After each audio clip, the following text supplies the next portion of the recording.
The shuttle shuddered as it descended through Zeta Prime's turbulent atmosphere. Captain Mara Cloud Reyes gripped her seat harness tighter, refusing to show even a flicker of discomfort as the vessel bucked against gravitational forces that seemed determined to reject their arrival. Around her, the other passengers, mostly fresh-faced cadets, weren't as successful at masking their anxiety. Their knuckles turned white as they clutched at whatever stabilizing surface they could find.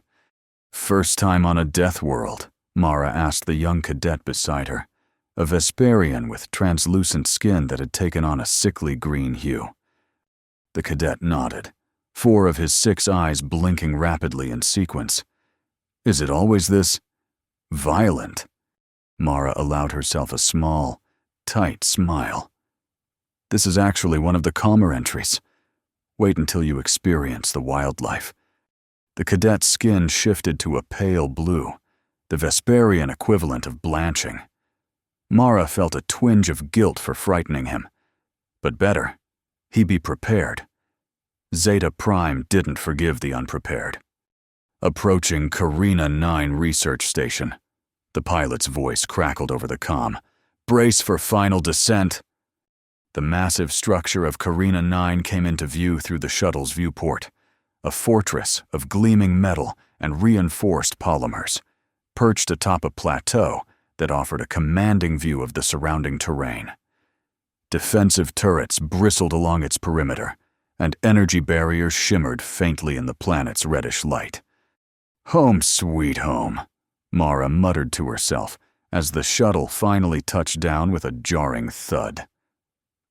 The airlock cycled, and the shuttle doors opened to reveal Major Cato waiting for them on the landing pad. The xenobiologist stood ramrod straight, his weathered face impassive as he surveyed the new arrivals. Beside him, Sergeant Jin lounged against a cargo container, a lazy grin spreading across his face as he spotted Mara. "Captain Reyes, they told me you were tough, but they didn't mention you were beautiful too," Jin called out, pushing himself off the container with a theatrical flourish. Mara rolled her eyes. "Save it. Sergeant? I've heard better lines from Arcturian slugworms." Jin clutched his chest in mock hurt. "Wounded already, and we haven't even started training." Major Cato cleared his throat. "If you're quite finished, Sergeant, perhaps we could get these cadets processed before nightfall. I don't think any of us want to be outside when the nocturnal predators emerge."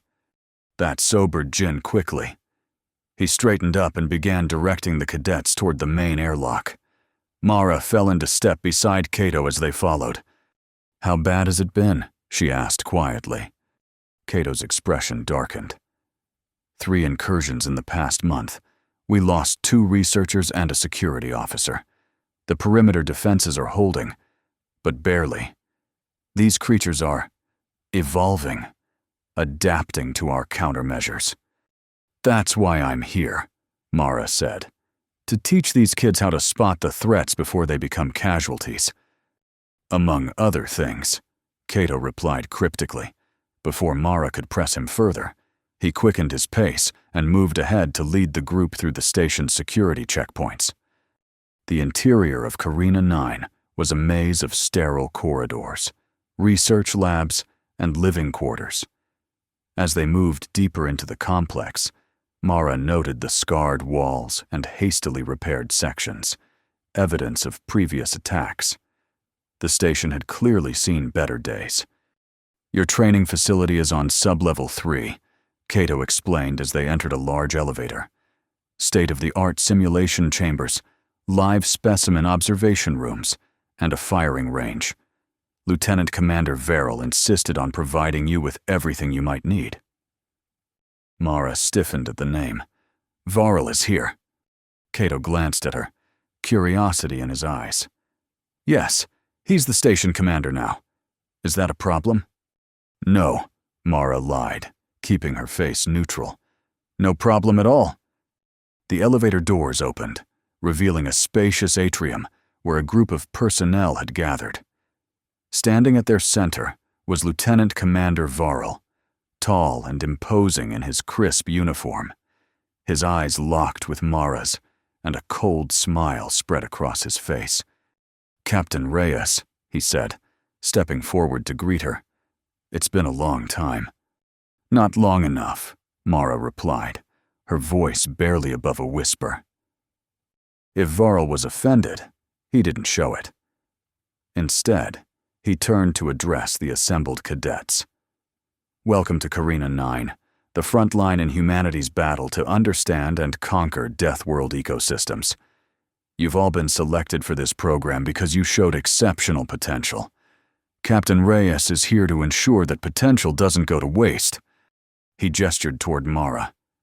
"Captain Reyes is one of the few people who has survived extended combat with Zeta Prime's apex predators. She will teach you how to identify threats, how to track them, and most importantly, how to kill them before they kill you." The cadets straightened, their expressions a mixture of awe and apprehension as they regarded Mara with new eyes.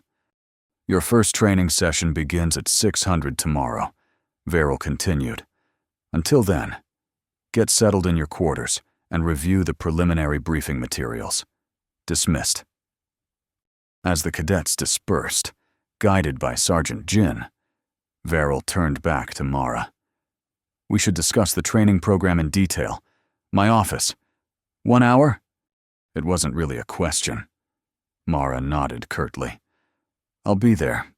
Varl held her gaze for a moment longer, then walked away, leaving Mara alone with her thoughts and the weight of memories she'd spent years trying to forget.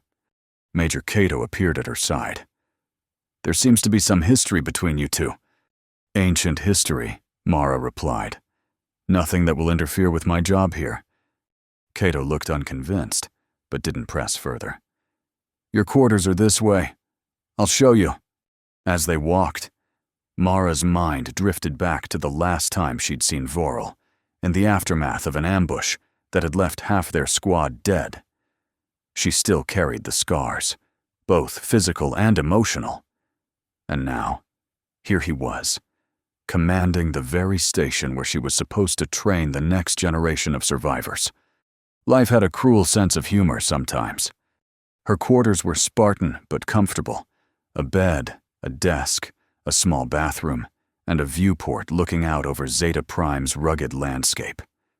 Night was falling, casting long shadows across the alien terrain. In the distance, something large moved between the rock formations, its silhouette unmistakably predatory. Mara checked her sidearm out of habit, ensuring it was fully charged before placing it on the nightstand within easy reach.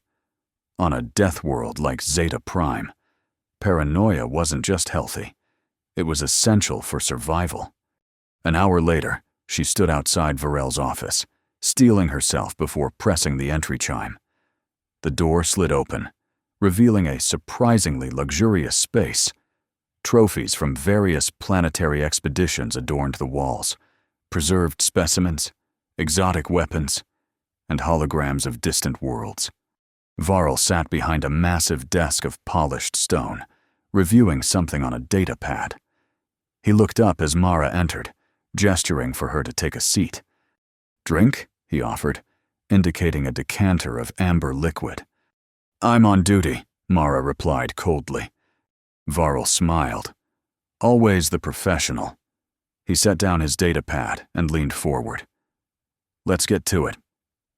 Then, your job here is straightforward. Teach these cadets how to identify and neutralize the native predators.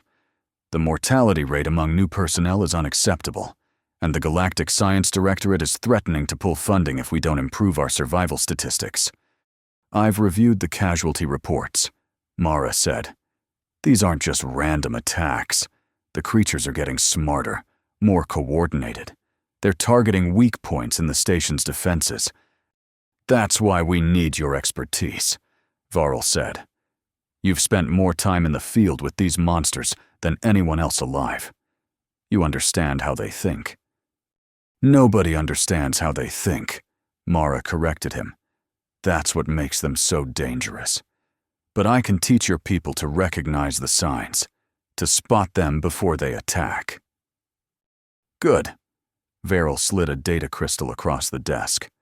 This contains all our current research on Zeta Prime's predator species, including the simulation programs for your training sessions. Mara pocketed the crystal.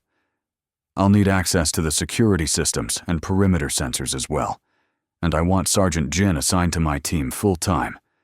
Already arranged, Varel said. Anything else? Yes. Mara met his gaze directly. I want to know why you requested me specifically for this assignment. There are other qualified instructors. Varel's expression remained neutral. You're the best. Mara, despite our past differences, I've never denied that. Bullshit, Mara said flatly. You've spent years ensuring I remained stuck in a dead-end posting on Epsilon Station. Now suddenly you want me here. Why? A flicker of something, anger, amusement, crossed Varel's face. People change. Priorities shift. The situation here is dire, and I need someone who can make a difference. And you think that's me? I know it is. Varel stood up. We may have our personal issues, Captain, but right now, we're both serving the same cause, keeping people alive on this God-forsaken rock. Mara wanted to argue, to throw his past betrayals in his face, but she restrained herself. Whatever game Varel was playing, she wouldn't give him the satisfaction of seeing how much it still affected her. Fine, she said, rising from her chair. But let's be clear. I'm here for the cadets, not for you. If I even suspect you're using this situation for some personal agenda, I'll be on the first shuttle off this planet. Varel spread his hands in a gesture of innocence. My only agenda is survival. Captain, I think we can agree on that much. Mara turned to leave, pausing at the door. One more thing. Commander, if any of my trainees die because you withheld information or resources, I'll hold you personally responsible. Is that a threat, Captain? Just setting expectations, Mara replied, and left without waiting for his response. As the door closed behind her, she leaned against the corridor wall, taking a moment to compose herself. Facing Varel again had been even harder than she'd anticipated, but she couldn't afford to let personal feelings interfere with her mission. Too many lives depended on her focus. She made her way to the training facility on Sub-Level 3, wanting to familiarize herself with the equipment before tomorrow's session. The simulation chamber was impressive, a massive room with holographic projectors that could recreate any environment on Zeta Prime with startling realism. Checking out your new playground? Mara turned to see Sergeant Jin entering the chamber, his ever-present grin firmly in place. Just making sure everything's in order, she replied. These simulations need to be perfect. The real thing won't give second chances. Jin nodded, his smile fading slightly. I've seen what happens when people aren't prepared. It isn't pretty. You've been here long? 8 months, Jin said. Longest posting I've ever survived. Most people don't make it past 3. Mara raised an eyebrow. And yet you still find reasons to joke around. Jin shrugged. Laugh or cry. Captain, I prefer laughing. He moved to a control panel and activated the simulation system. The empty chamber transformed into a stark Zeta Prime landscape. Red soil, jagged rock formations, and sparse alien vegetation. Beautiful, isn't it? Jin said, gesturing at the simulated terrain, in a terrifying, might-kill-you-at-any-moment kind of way. It has its charms, Mara admitted.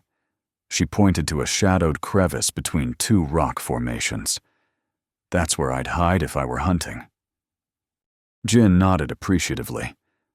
Good eye. That's exactly where we lost Specialist Torres last month. Never saw it coming. That's what I'm here to change, Mara said. She accessed the control panel and began programming a training scenario for the morning session. These cadets need to learn that on a Deathworld, nothing is ever just a shadow or a strange sound. Everything is trying to kill you until proven otherwise. Cheerful outlook, Jin remarked. Realistic outlook, Mara corrected, and the sooner they accept it, the longer they'll stay alive. As she worked, Mara couldn't shake the feeling that she was missing something important. Varel's sudden interest in bringing her to Carina 9 didn't make sense, not after years of barely concealed hostility. There had to be an angle she wasn't seeing. But whatever Varel's true motives might be, she had a job to do. Starting tomorrow, she would make sure these cadets understood exactly what they were up against on this planet.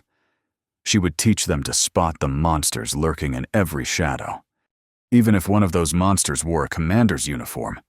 Morning came too quickly on Zeta Prime, the alien sun casting a blood-red glow through Mara's viewport.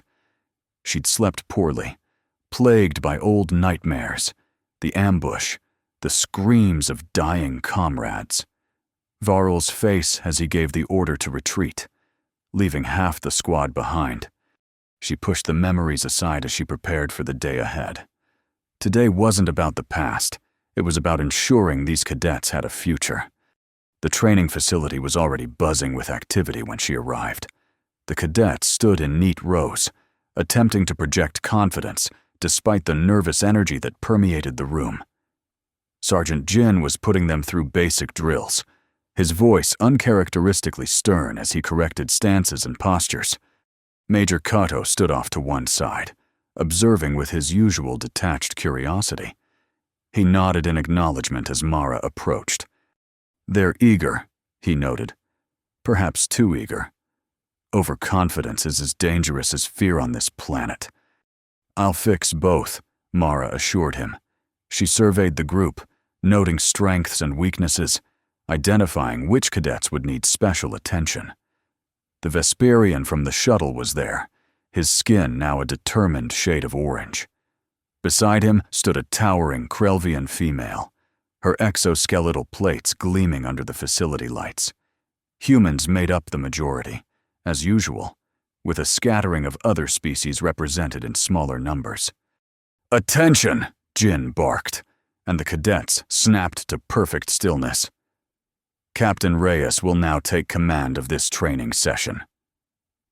Mara stepped forward, letting her gaze sweep over each face. At ease, she said, and the cadets relaxed marginally. What you're about to learn isn't in any standard curriculum. It can't be downloaded or implanted like other skills. Spotting Deathworld predators is part science, part instinct, and part pure survival reflex. Some of you will get it, some won't. Those who don't either wash out or die. She activated the simulation chamber, and the room transformed into a dense alien forest. Massive trees with bioluminescent bark stretched toward a canopy that filtered the red sunlight into eerie patterns on the ground. This is Sector 7, 10 kilometers from this station, Mara explained. 3 research teams have disappeared here in the past year. Your first task is simple. Identify all the predators hidden in this environment. The cadets began scanning the simulated forest, some using handheld sensors, others relying on enhanced vision or other natural abilities. Mara watched them work, noting who relied too heavily on technology and who trusted their instincts. After 5 minutes, she spoke again. Time's up. How many did you find? A human cadet raised his hand. 2. Ma'am. A lurker in the upper branches and something burrowed beneath that clearing. Anyone else? Mara asked. The Vesperian hesitantly spoke up. I think there might be a third. Something in the water of that small pond. The reflection pattern is wrong. Mara nodded approvingly. Good catch. What's your name? Cadet? Zal, Captain. Well spotted. Zal. Mara addressed the group again. There are actually 7 predators in this simulation. The lurker, the burrower, and the water dweller that Zal identified, plus 4 others that would have killed you all before you even realized you were being hunted. She manipulated the controls, highlighting hidden threats. A camouflaged creature perfectly blended with a rock formation, a swarm of tiny airborne parasites that looked like pollen motes, a vine-like organism wrapped around a tree trunk, and a shapeshifter that had taken the form of a fallen log. The first rule of survival on a death world: assume everything is trying to kill you. Mara stated. The second rule: learn to see what isn't obvious. She reset the simulation. We're going to run this again, and again, and again, until all of you can spot at least 5 of the 7 threats within the first minute. Then we'll move on to a different environment, with different predators. The cadets exchanged determined glances, already more focused than before. One more thing, Mara added. In the real world, you won't have me telling you how many threats to look for. You won't know if there's 1 predator or a dozen. You have to train your eyes, your ears, and your instincts to always be scanning, always be alert. She was about to restart the simulation when a flicker caught her attention, a momentary glitch in the holographic forest. Mara frowned, checking the system diagnostics. Everything appeared normal, but something felt off. Sergeant Jin, run a full system diagnostic on the simulation chamber, she ordered. Jin moved to a nearby console. Yes, Captain, though it was just upgraded last week. His words were cut off by a blaring alarm. Red emergency lights began pulsing throughout the facility. Perimeter breach in Section 14C. An automated voice announced, hostile organism detected within the station. All personnel implement lockdown protocols immediately.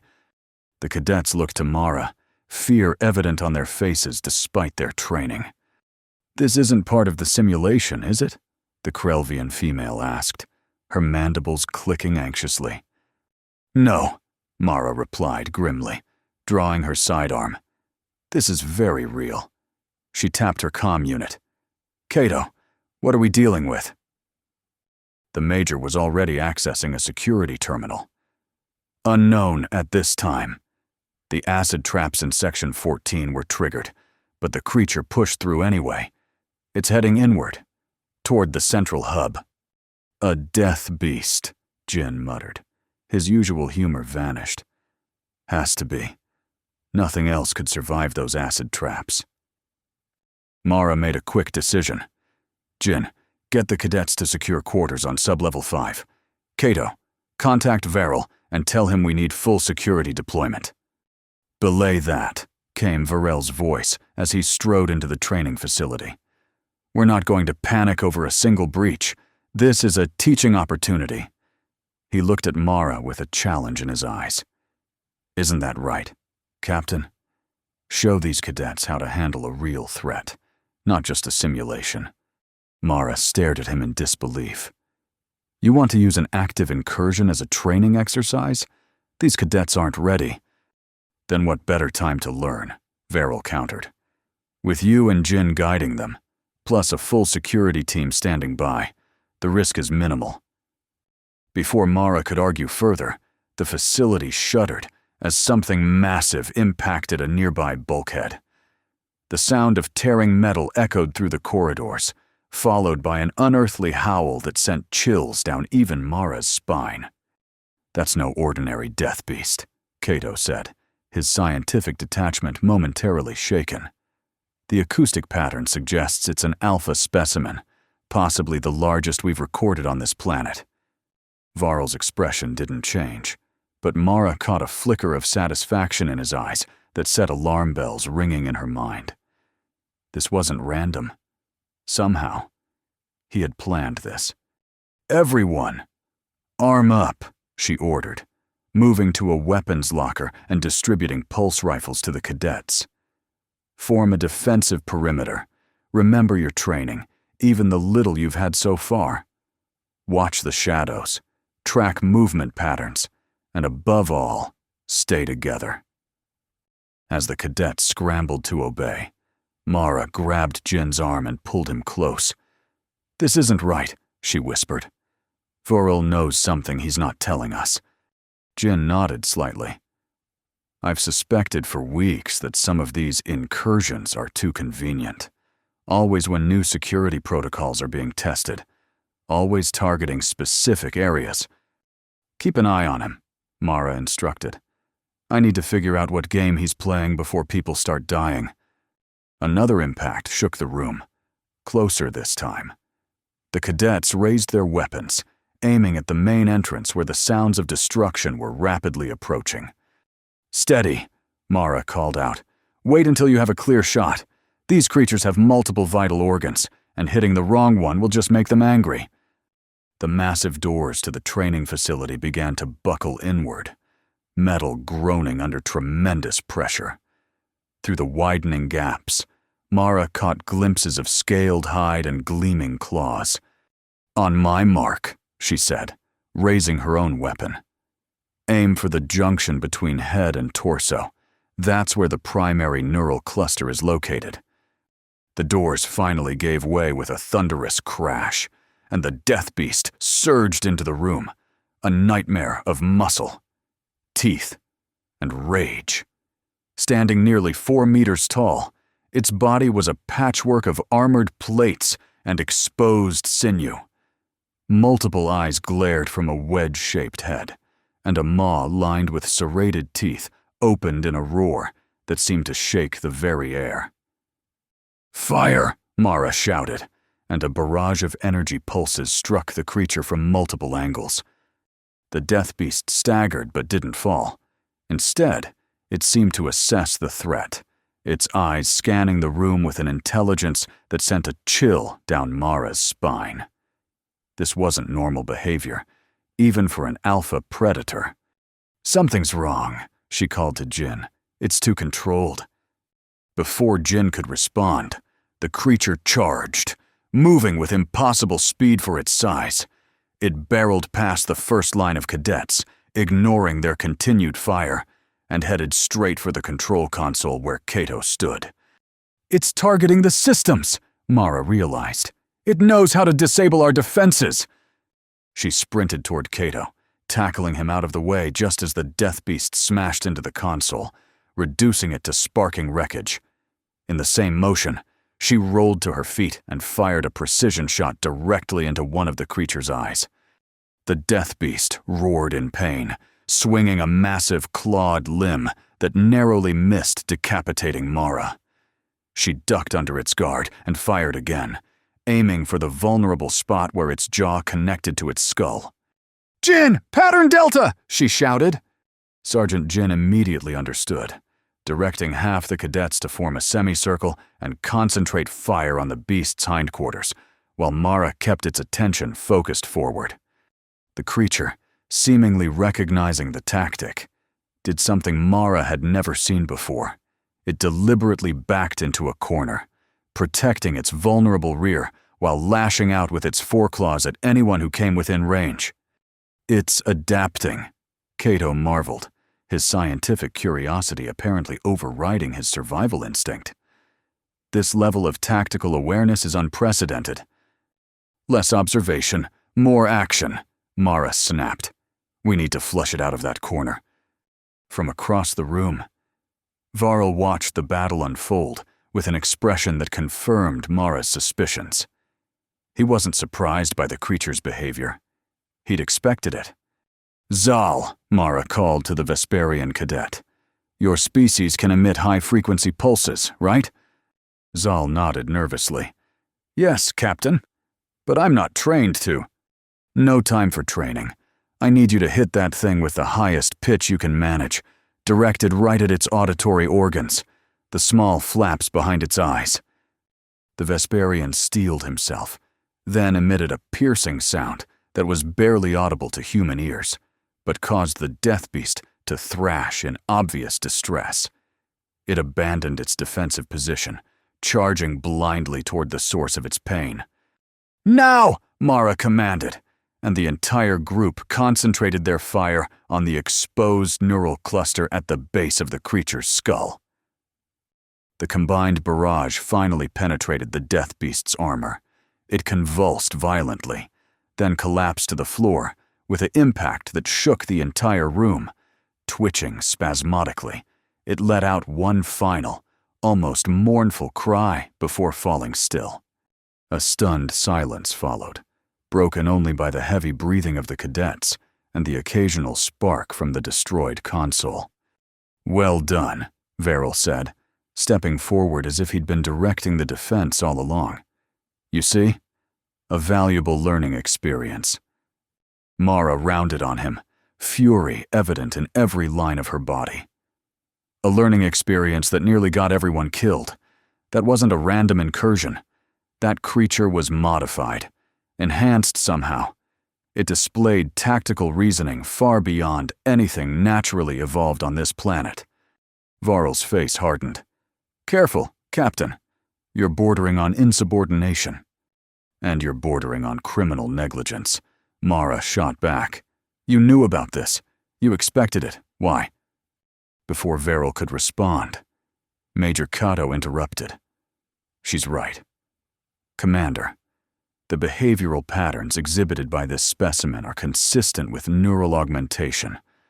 Someone has been experimenting on these creatures." Varl's expression didn't change, but his eyes darted briefly toward a secure door at the far end of the facility, a momentary tell that Mara didn't miss. "The labs," she said. "You've been modifying them in the restricted research labs, haven't you?" "That's classified information, Captain," Verrill replied coldly, "and irrelevant to your assignment here. It's completely relevant if you're creating enhanced predators that can breach station security." Mara gestured to the cadets, who were watching the exchange with wide eyes. These people deserve to know what they're really facing out there. Varl stepped closer, lowering his voice. "What they need to know is how to survive. Something you've just demonstrated admirably. Don't ruin that achievement by sticking your nose where it doesn't belong." He turned to the group. "Training session is concluded for today. Report to medical for standard post-combat evaluations.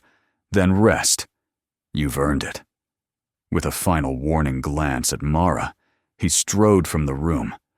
As the cadets filed out, still processing what they'd experienced, Jin approached Mara. "That was intense," he said, his usual joking manner subdued. "Deathworld monster is really too. Death." Despite the tension, Mara found herself smiling slightly at his awkward attempt to lighten the mood. "Thanks for the backup in there. You handled those cadets well." Jin shrugged. "Just following your lead. But seriously, what was that thing? I've seen death beasts before, but nothing like this one." "That's what I intend to find out," Mara said grimly.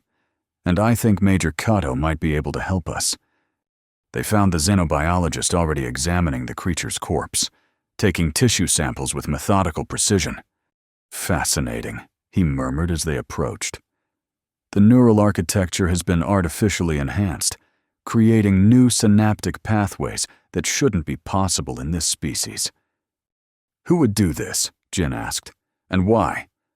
Kato looked up, his expression grave. "Someone with access to advanced biotechnology and a complete disregard for safety protocols. As for why," he gestured to a small device partially embedded in the creature's brainstem. "This is a control module, crude but effective. It allows for remote guidance of the subject's actions." "Verrill," Mara said, the pieces falling into place.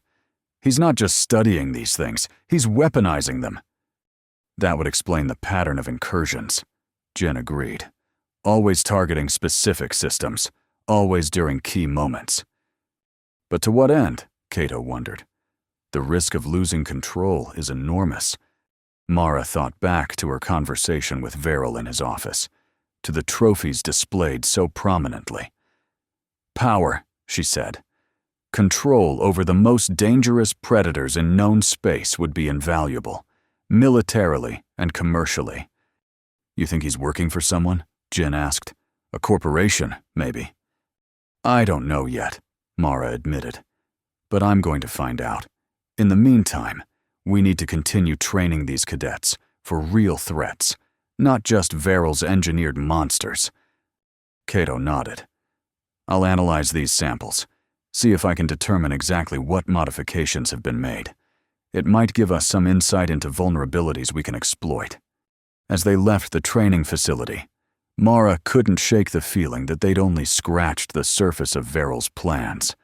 The enhanced Death Beast was just the beginning, a test run for something much more dangerous. And whatever it was, she was determined to stop it before more lives were lost. The days that followed settled into a tense rhythm. Mara pushed the cadets harder than ever, drilling them on recognition patterns, tactical responses, and survival techniques. They rose to the challenge admirably, their close encounter with the Death Beast having eliminated any complacency they might have harbored. Varel kept his distance, appearing only occasionally to observe training sessions with an evaluative eye that set Mara's nerves on edge. She knew he was watching her as much as the cadets, waiting for her to make a move. "You're wearing a path in the floor," Jin remarked one evening as Mara paced her quarters, reviewing security footage from the past 6 months. "There's something here," she insisted, a pattern to these incursions that were missing. Jin lounged in the room's only chair, feet propped on a stack of data pads. "Maybe we should just ask Veryl directly. You know, casual conversation. Hey, Commander, are you creating monster super soldiers to take over the galaxy? Just curious." Mara shot him a withering look. "Your comedy routine needs work, Sergeant." "Everyone's a critic," Jin sighed dramatically. "But seriously, we need more information. Cato's analysis can only tell us so much about what's already happened. We need to know what Veryl is planning next." "You're right," Mara admitted, "and I think I know how to find out." She pulled up a schematic of the station on her data pad. "The restricted labs on sublevel 6, that's where the answers are." Jin's eyebrows shot up. "You want to break into the most secure area of the station? The one that probably has deadly engineered monsters behind every door? That restricted lab?" "That's the one," Mara confirmed. "And I'm not asking you to come along. This is my risk to take." "Oh, I'm definitely coming," Jin said, sitting up straight. "Someone has to be there to say, 'I told you so,' when we're being digested in the belly of some lab experiment gone wrong." Despite herself, Mara smiled. "Your optimism is inspiring." "It's a gift," Jin replied with a mock bow. "So, what's the plan?" Mara expanded the schematic, highlighting security checkpoints and patrol routes. "We go tonight, during the third shift when staffing is minimal. Cato can help us bypass the biometric scanners at the main entrance. After that, we'll have approximately 20 minutes before the security system auto-cycles and detects the intrusion. 20 minutes to uncover a secret conspiracy and possibly save the galaxy." Jin mused. "No pressure. Just find evidence of what Veryl is doing and who he's doing it for." Mara corrected. "The galaxy saving comes later." That night, after ensuring the cadets were engaged in a scheduled simulation exercise supervised by junior instructors, Mara and Jin met Cato outside the entrance to Sublevel 6. The xenobiologist looked uncharacteristically nervous, constantly glancing over his shoulder as he worked on the security panel. "I want it noted that I'm only assisting because I believe Lieutenant Commander Veryl's experiments pose a significant threat to everyone on this station," Cato said as he carefully bypassed the bioscanners. "This is not about personal grievances or career advancement." "Noted," Mara said. "How much longer?" "Almost. There." The heavy security door slid open with a soft hiss. "Remember, 20 minutes at most. After that, the auxiliary systems will detect the unauthorized access." Mara nodded. Stay here and keep watch. If anyone approaches, warn us immediately." With Jin close behind, she slipped through the doors into the restricted area. The difference from the rest of the station was immediately apparent. The corridors here were pristine, the lighting brighter, and the air carried a sterile, antiseptic scent that made Mara's nose itch. "Fancy," Jin whispered. "Someone's getting the premium research budget." They moved silently past laboratories with transparent walls, each containing different equipment and specimens. Most were unoccupied at this hour, but a few scientists worked late, their attention focused on their tasks rather than the corridors. "There." Mara pointed to a sealed door at the end of the hallway. Unlike the others, this one was solid metal with no windows, marked only with a numerical designation. Lab 7. "Of course it's the creepy unmarked door," Jin muttered. "It's always the creepy unmarked door." Mara approached the security panel beside the door, attaching a small device Kato had provided. The panel flickered, then displayed a green access confirmation. The door slid open, revealing a cavernous space beyond. What they found inside made even Jin fall silent. The laboratory was massive, at least 3 times the size of the training facility. Enormous tanks lined the walls, each containing what appeared to be a death beast in various stages of development or modification. Surgical equipment and monitoring stations occupied the center of the room, surrounding an examination table large enough to accommodate the largest specimens. But most disturbing were the holographic displays showing tactical simulations. Death beasts breaching defensive perimeters, coordinating attacks, even operating in symbiosis with humanoid soldiers. "This isn't research," Mara said, her voice hollow with shock. "This is a weapons program." Jin moved to a nearby console, quickly bypassing its security. "Eldon Corporation," he read from the displayed data. "They're funding this whole operation, providing the biotechnology, the equipment, everything." "Eldon," Mara repeated. The name was familiar, a major weapons manufacturer with government contracts throughout the sector. "They want to militarize the death beasts." "Not just militarize them," Jin continued, scrolling through files. "According to this, they're developing a neural interface that would allow direct control, turn them into living weapons that can be deployed anywhere." Mara's blood ran cold. "And Veril is running the program. That explains why he brought me here. He needs my expertise on death beast behavior to refine his control mechanisms." "There's more," Jin said, his voice dropping. "They're planning a field test tomorrow, a deliberate release of multiple enhanced specimens throughout the station to evaluate their performance under combat conditions." "What?" Mara grabbed the console, reading the details for herself. "That's insane. These cadets aren't prepared for that kind of assault."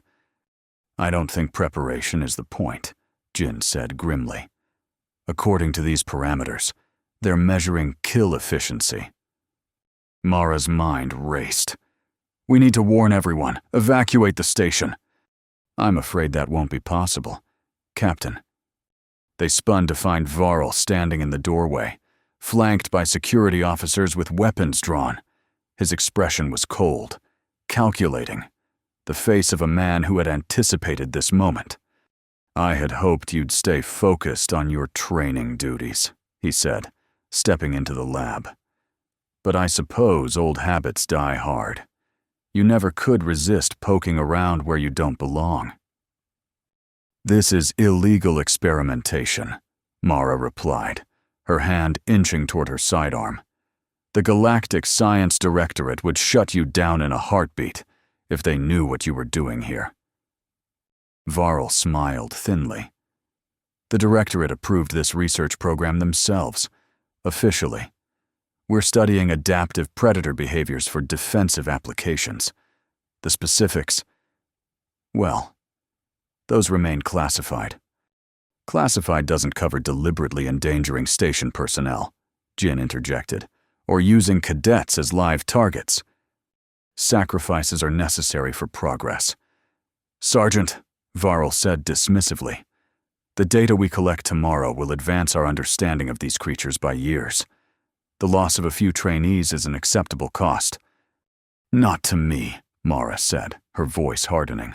I won't let you do this, Varl. He sighed, as if disappointed by her predictability. This isn't about what you will or won't allow, Captain. This is about securing humanity's future against threats we can barely comprehend. The Deathworlds are spreading, colonizing new systems faster than we can contain them. We need weapons that can match that threat. By becoming the threat ourselves, Mara challenged. These creatures can't be controlled, not in the way you're hoping. They're too adaptive, too intelligent. That's where you're wrong, Varl said, a hint of pride creeping into his voice. Our latest neural interface has achieved unprecedented success. The specimens respond to commands with 87% reliability, far better than any previous attempt. And the other 13%, Jin asked. What happens when they ignore your commands and decide that researchers look tastier than targets? Varl's expression darkened. Enough discussion. Security. Detain them. They'll be confined to quarters until after tomorrow's exercise. The security officers moved forward, but Mara was faster. In one fluid motion, she drew her sidearm and fired at the ceiling above the doorway. The energy pulse struck a support beam, causing a section of ceiling to collapse between Varl's group and themselves. "Run!" she shouted to Jin, already sprinting toward an emergency exit at the far end of the lab. Alarms blared as they raced through the restricted area, security protocols activating in response to the disturbance. Behind them, they could hear Varl shouting orders, the heavy footsteps of pursuit not far behind. They burst through the main doors of Sub-Level 6 to find Cato waiting anxiously. "What happened?" he demanded. "The alarms!" "No time," Mara cut him off. "Varl is planning to release enhanced death beasts throughout the station tomorrow as a combat test. We need to evacuate everyone we can." Cato's eyes widened. "The shuttle bay is on lockdown for maintenance. There's no way off the station until the scheduled transport arrives in 3 days. Then we need to secure as much of the station as possible," Mara decided, starting with the cadet quarters. "Jin, gather any security personnel you trust. Cato, access the station's defensive systems. See if you can isolate Sub-Level 6 from the rest of the facility." "And you?" Jin asked. Mara's expression was grim determination. "I'm going to warn the cadets. Then I'm going to stop Varl, permanently if necessary." They split up, each racing to their assigned tasks. Mara headed directly for the cadet quarters, using service corridors to avoid the security teams that were now swarming the main passageways. She reached the residential level just as the station-wide comms activated with Varl's voice. "Attention all personnel. This is a Code Black security alert. Armed intruders have breached restricted areas and sabotaged critical systems. All non-essential personnel are to remain in their quarters. Security teams will conduct sweep and clear operations throughout the night. Any resistance will be met with lethal force. This is not a drill." "Clever," Mara muttered. Varl was using the security breach as cover to accelerate his timeline. With everyone locked down, he could release his creatures with minimal interference.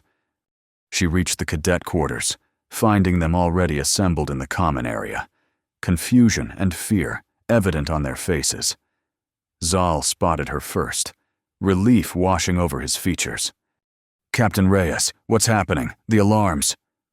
"Listen carefully," Mara interrupted, knowing time was short. "The station is about to come under attack, but not from outside. Lieutenant Commander Varl has been conducting illegal experiments on the native predators, enhancing them with neural interfaces. He plans to release them throughout the station as a combat test. The cadets exchanged shocked glances. The Krelvian female, Tarn, stepped forward. Why would he do such a thing?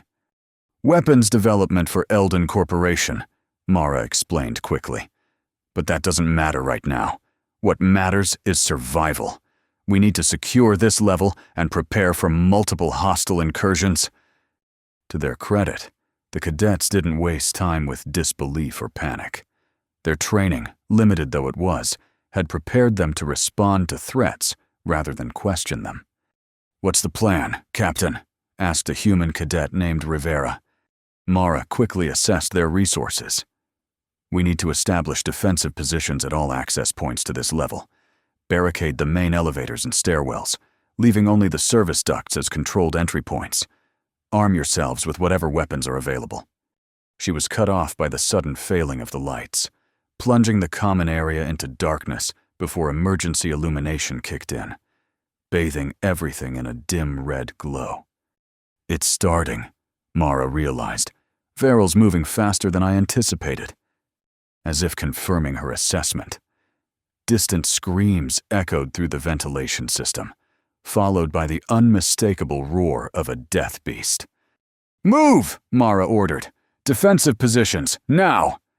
The cadets scrambled to obey, dragging furniture to block entrances, retrieving weapons from lockers, and forming tactical groups as Mara had taught them. Within minutes, they had transformed the residential level into a fortified position. Mara's comm unit crackled to life with Jin's voice. "Captain, we've got problems. Multiple containment breaches on sublevels 4 through 7. At least 6 enhanced specimens are loose in the station, and they're not attacking randomly.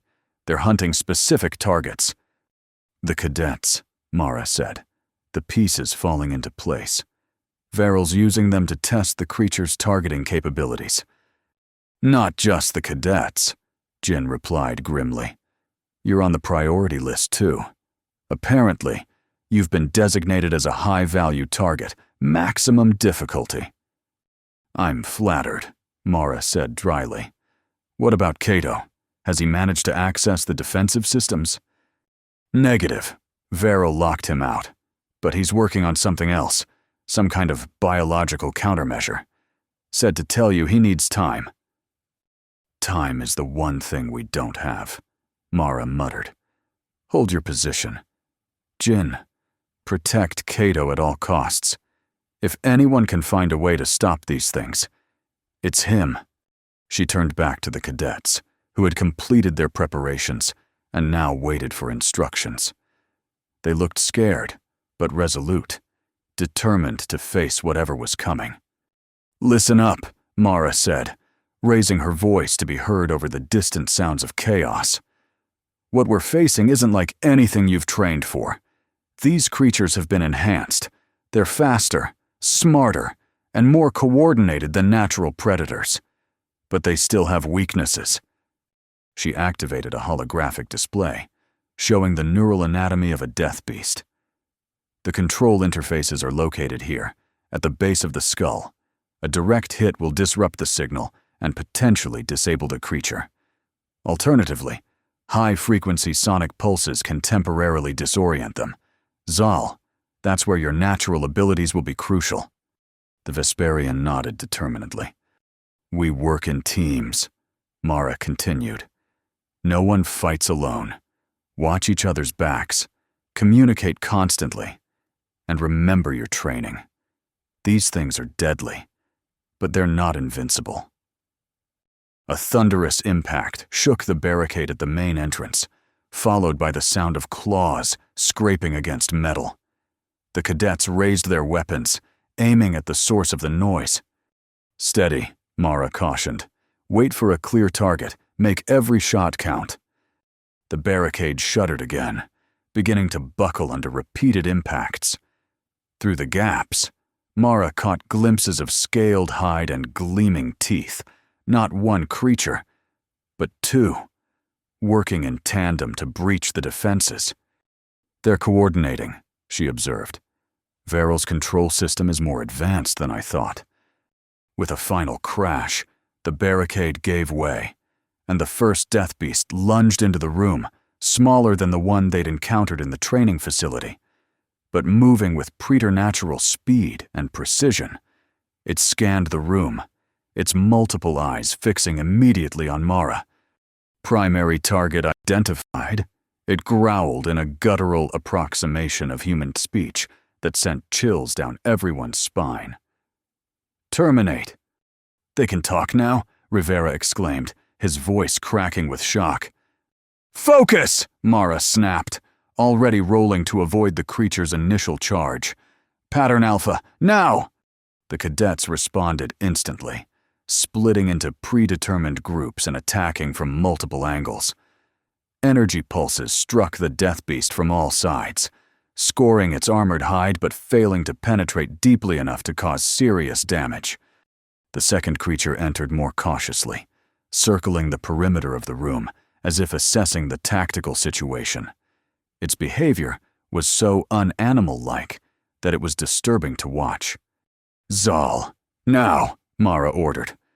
The Vesperian emitted a high-frequency pulse that caused both creatures to stagger, momentarily disoriented.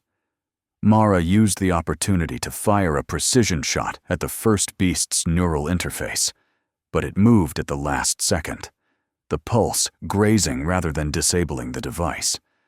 "Adaptive countermeasures engaged," the creature announced, its voice somehow even more disturbing for its mechanical precision.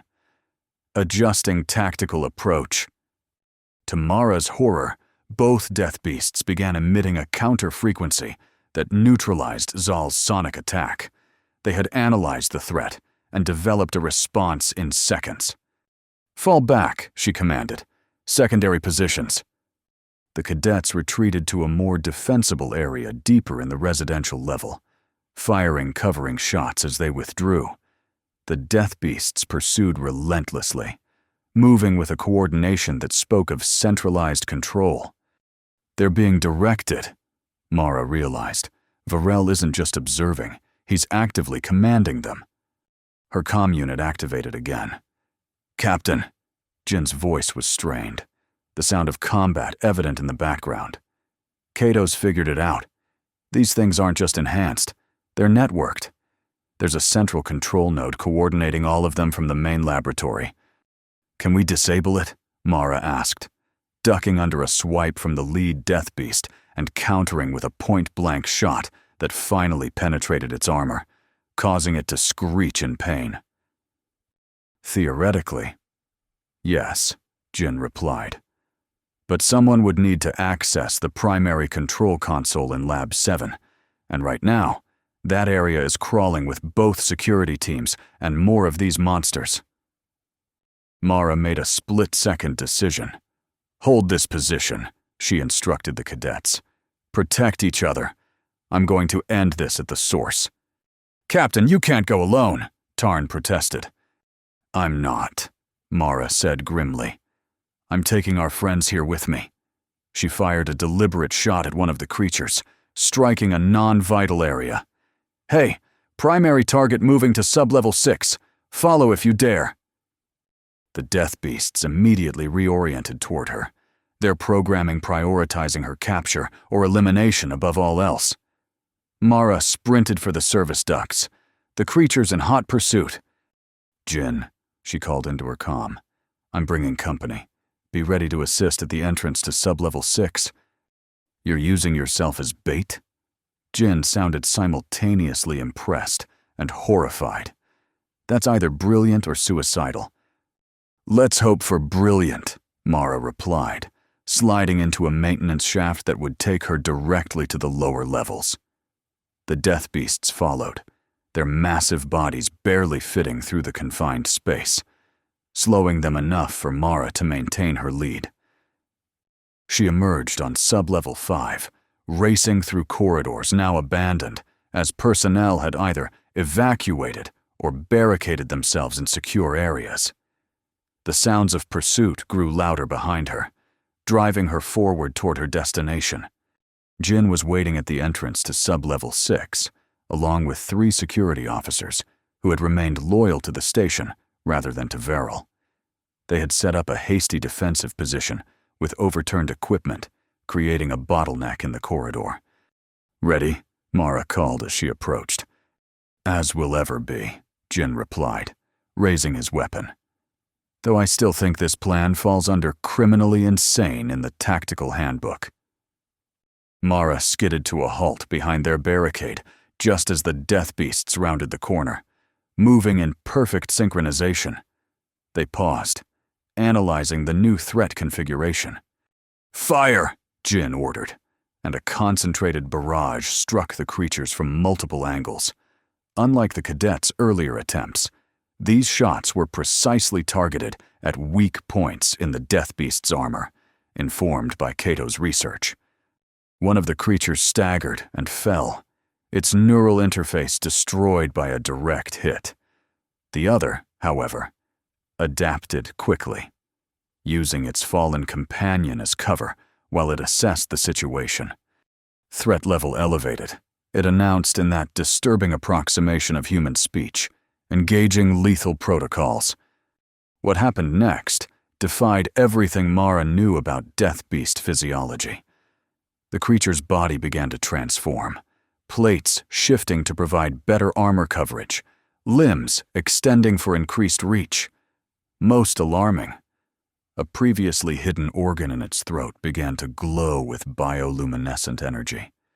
"Down!" Mara shouted, diving for cover just as the beast released a concentrated energy pulse from its throat, a natural weapon that had been artificially enhanced to devastating effect.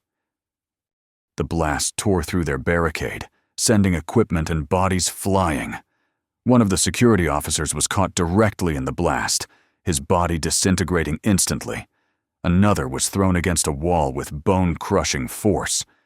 Jin staggered to his feet, blood streaming from a gash on his forehead. "That's new," he gasped, "and definitely not in the training manual." Mara grimaced, assessing their deteriorating situation. "We need to get past it to reach the lab. Any ideas?" "Just one," Jin replied, reaching into his equipment pouch and producing a small, cylindrical device. "Prototype sonic disruptor. Cato gave it to me before all hell broke loose. Said it might temporarily overload the neural interfaces if we get desperate." "I'd say this qualifies as desperate," Mara observed, as the death beast began advancing on their position, its throat organ recharging for another blast. Jin activated the device, which emitted a pulsing tone just beyond human hearing range. The effect on the death beast was immediate and dramatic. It convulsed violently, claws scrabbling at its own skull as the neural interface overloaded with conflicting signals. "Now!" Mara shouted, vaulting over the remains of their barricade and sprinting past the disoriented creature. Jin followed close behind, along with the remaining security officer. They reached the entrance to Lab 7 just as the disruptor's effect began to wear off. The death beast roared in rage, its focus returning as it charged after them. "Get the door," Mara ordered, turning to provide covering fire. Jin and the security officer wrestled with the security panel, frantically attempting to bypass its protocols. "It's not working," Jin called. "Varel's changed the access codes." The death beast closed the distance with terrifying speed, its throat organ glowing ominously for another energy blast. Mara fired repeatedly at its center mass, knowing she couldn't stop it but hoping to slow it down long enough for Jin to work a miracle. Just as the creature prepared to fire, the door to Lab 7 slid open, revealing Varel standing in the entrance, a control pad in his hands. "Inside, now!" he commanded. Mara hesitated for only a fraction of a second before diving through the doorway. Jin and the security officer right behind her. Varel immediately sealed the door, leaving the death beast howling in frustration on the other side. "That was unexpected," Mara said, keeping her weapon trained on Varel as she caught her breath. "Why save us?" Varel's expression was a mixture of fury and desperation. "Because this experiment has gone completely off the rails. The neural network has achieved a level of autonomous function we never anticipated. They're no longer responding to commands. They've developed their own agenda. You mean you've lost control of your monsters? Mara translated. And now you need our help to clean up your mess. I need your help to prevent a catastrophe. Varel snapped. If these creatures breach the station's outer hull or access the shuttle bay, they could potentially reach other facilities, other planets. The damage would be incalculable. He's right, Jin admitted reluctantly. As much as I'd like to leave him to the tender mercies of his own creations, we can't risk these things getting off station. Mara studied Varel, searching for any sign of deception. What's your plan? Varel gestured to the central control console. The primary neural interface hub is still functional. If we can access the master controls, we can transmit a shutdown signal to all enhanced specimens simultaneously. And why haven't you done that already? Mara demanded. Varel's expression tightened. Because the system requires biometric authentication from 2 senior officers to initiate a total shutdown. A safeguard against unauthorized termination of the program. So you need me, Mara concluded. Convenient. Not convenient. Necessary, Varel insisted. Whatever our past differences. Captain, surely we can agree that preventing these creatures from escaping the station is the priority. Mara exchanged glances with Jin, who gave a small nod. Fine, she said to Varel. But when this is over, you're facing charges for illegal experimentation and endangering station personnel. One crisis at a time, Varel replied, moving to the control console. As they worked to access the shutdown protocols, Mara couldn't shake the feeling that there was more to Varel's sudden cooperation than he was letting on. He had spent years developing these weapons. Would he really sacrifice all that work so easily? Her suspicions were confirmed when, as they completed the authentication process, Varel quickly input additional commands that weren't part of the shutdown sequence. "What are you doing?" she demanded, raising her weapon. "Ensuring our survival," Varel replied, not looking up from the console. "The standard shutdown would take too long. I'm redirecting all active specimens to the central atrium, where they can be contained and neutralized more efficiently." It made tactical sense, but something in Varel's tone set off alarm bells in Mara's mind. She glanced at the console screen, reading the command sequence. What she saw made her blood run cold. "You're not containing them," she said, her voice hardening. "You're activating the alpha specimen, the one you've been saving for the final test." Varel's hand moved toward a concealed weapon, but Mara was faster. She struck him across the temple with the butt of her sidearm, sending him crashing to the floor. "Jin, lock down this console," she ordered. He was about to release something worse than anything we've seen so far. Jin moved quickly to secure the system, but not before a confirmation message flashed across the screen. "Alpha protocol initiated." "Too late," Varel laughed, blood trickling from his temple. "The culmination of our work is about to demonstrate its capabilities. The Eldon Corporation will be most impressed." "You're insane," Mara said, staring at him in disbelief. "You'd sacrifice everyone on this station for a weapons contract?" "For the future of humanity," Varel corrected her. "These creatures represent the next evolution in battlefield dominance. With them, we can secure our position against any threat, internal or external." A tremendous impact shook the laboratory, strong enough to crack the reinforced walls. Then another, and another. Methodical, powerful blows that reverberated through the structure. "What is that?" Jin asked, his usual humor entirely absent. "That," Varel said with a note of pride, "is the Alpha, the most advanced specimen we've produced. Enhanced strength, intelligence, adaptive capabilities beyond anything you've encountered. and completely immune to the sonic disruption that affected the others. As if in response to his words, a section of wall suddenly buckled inward, metal shrieking as it gave way under enormous pressure. Through the widening gap, Mara caught glimpses of a massive form, far larger than any death beast she had previously encountered. "Jin, get that shutdown signal transmitted," she ordered, taking up a defensive position. "Target all specimens except the Alpha. We'll deal with it separately." "Working on it," Jin replied, his fingers flying over the console. "But the system's fighting me. Varel implemented security protocols that are adapting to my bypass attempts." Another impact, and the breach widened further. A massive clawed limb reached through, grasping at the edges of the opening to tear it wider. "Whatever you're going to do it fast," Mara urged, aiming her weapon at the breach. The security officer moved to assist Jin, while Mara kept her attention divided between the approaching Alpha and Varel, who was slowly regaining his senses. "You can't stop it," Varel said, struggling to sit up. "The Alpha is the pinnacle of our achievement, designed specifically to overcome any defense or countermeasure. It will complete its mission regardless of the obstacles." "And what mission is that?" Mara demanded. Varel's smile was cold. "Elimination of all non-essential personnel. A clean slate for the next phase of testing."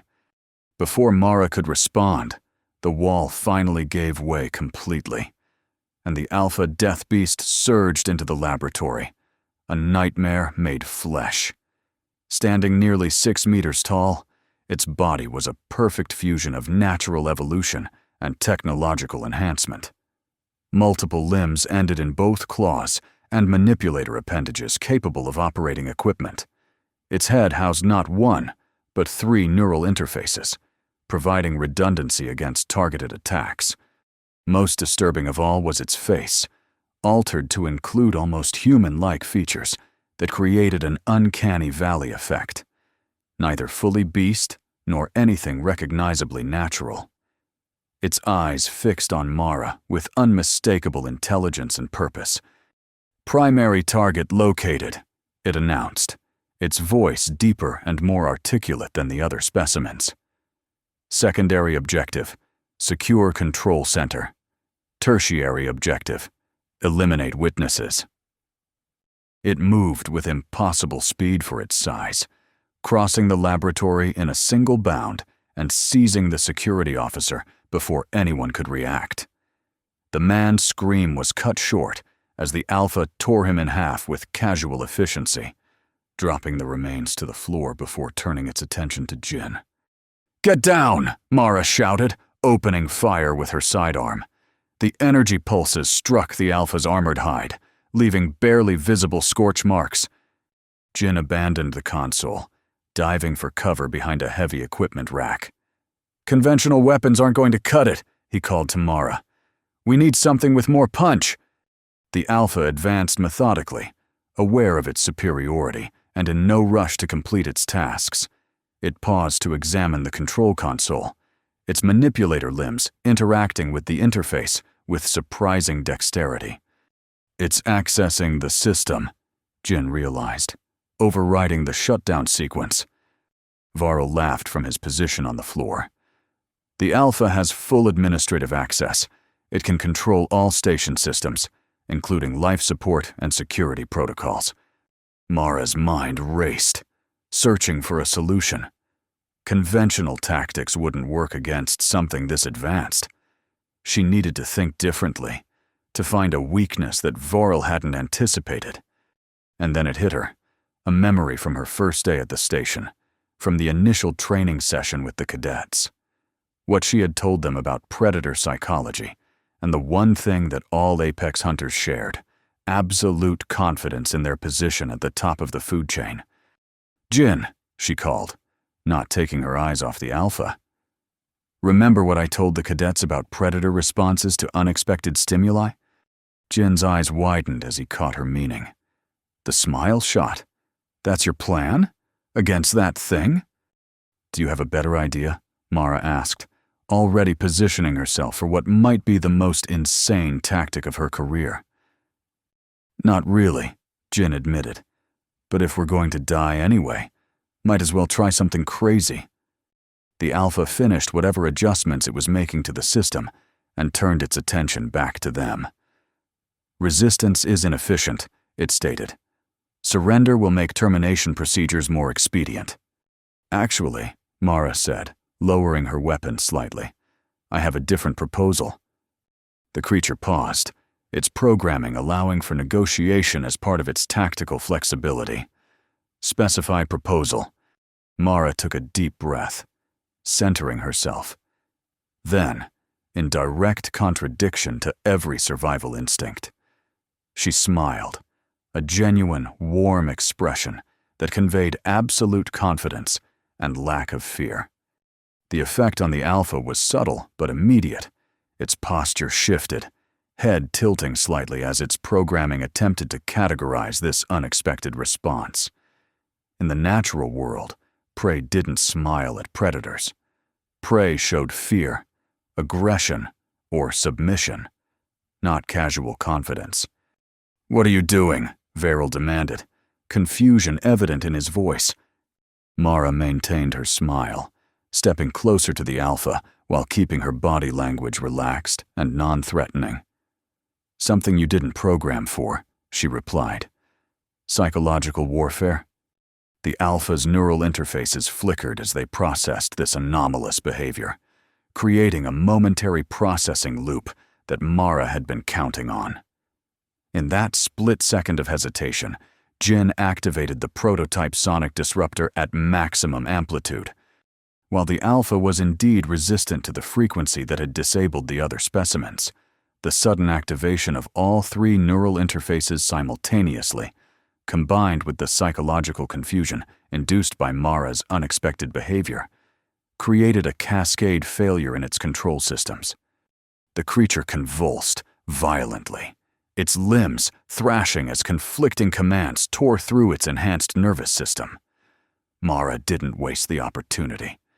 She charged forward, firing repeatedly at the base of the central neural interface, where Kato's analysis had indicated a critical power junction was located. The Alpha roared in pain and rage, one massive limb catching Mara and sending her flying across the laboratory. She crashed into an equipment rack, the impact driving the air from her lungs. "Mara!" Jin shouted, abandoning cover to provide supporting fire. Despite the disorientation, the Alpha was far from defeated. It turned toward Jin, throat organ glowing as it prepared to unleash an energy blast that would vaporize him instantly. "No!" Mara screamed, forcing herself to her feet despite the pain lancing through her body. In that moment, something unexpected happened. The lab door slid open, and a group of figures rushed in. The cadets, led by Zal and Tarn, each armed and moving with practiced coordination.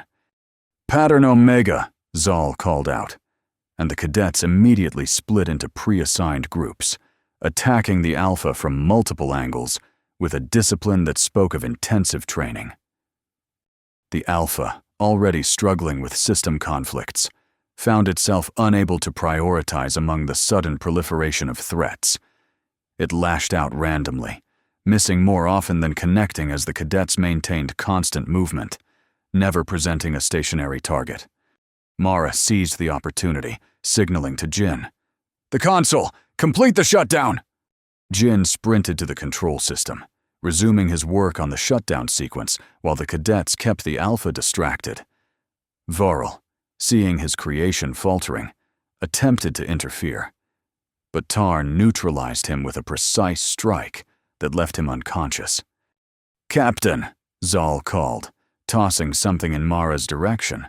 She caught it reflexively, a specialized weapon she recognized as one of Major Kato's experimental designs, developed specifically for penetrating Death Beast armor. "Aim for the primary neural cluster," Kato's voice came through her comm unit. "The junction where all three interfaces connect."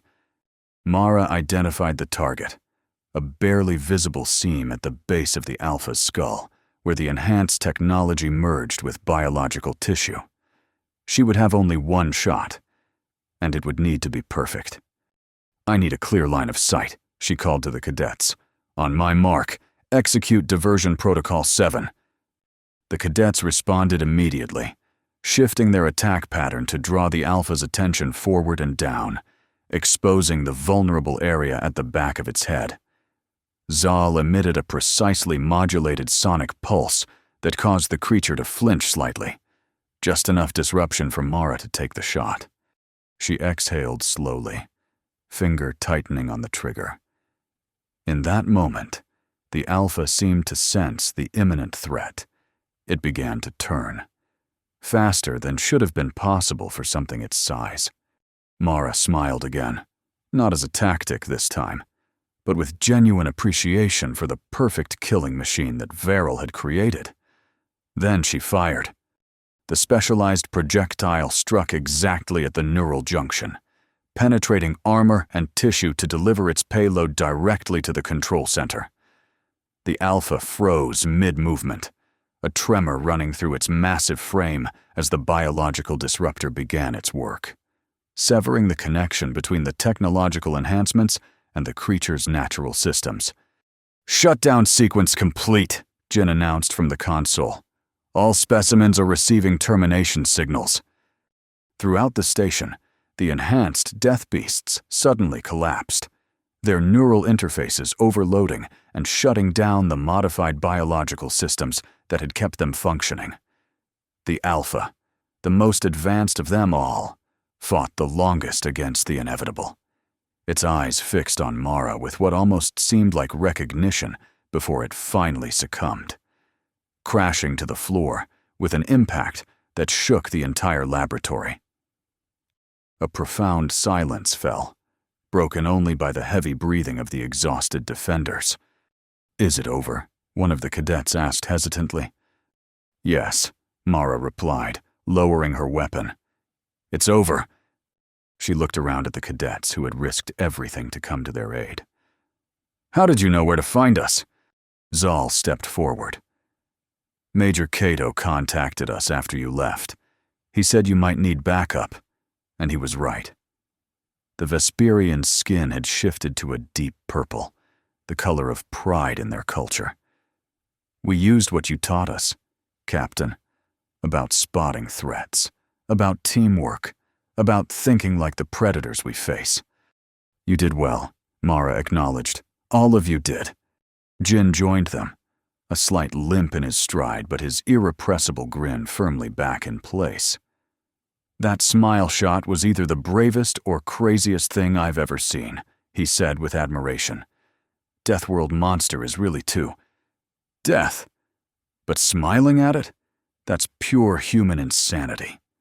Despite the pain and exhaustion, Mara found herself laughing. Sometimes, insanity is the only sane response to an insane situation. Security teams began arriving, alerted by the cessation of hostile activity throughout the station. They secured Varel, who was regaining consciousness, his face twisted with fury and disbelief. "You've destroyed years of work," he snarled at Mara. "Billions in research, the most advanced combat system ever developed, gone." "No," Mara replied coldly. "I stopped a massacre and prevented the creation of weapons that would have caused untold suffering. The only thing destroyed here was your ambition." Varel. As he was led away, Varel's final words echoed ominously. "This isn't over. Reyes, Eldon won't give up so easily. There are other facilities, other projects. One crisis at a time." Mara echoed his earlier words, turning away from him to focus on what mattered now: the living. The aftermath was chaotic, but purposeful. Medical teams worked tirelessly to treat the injured. Security teams swept the station for any remaining threats. And in the command center, Mara, Jin, and Cato began the process of documenting everything they had discovered about Varel's illegal research program. The data crystal contains everything, Cato explained, transferring files to a secure server. Experimental protocols, corporate communications, funding sources, all the evidence needed to bring Eldon Corporation to justice. If justice can even touch something that big, Jin remarked skeptically. It can and it will, Mara insisted. Too many people died here for this to be swept under the rug.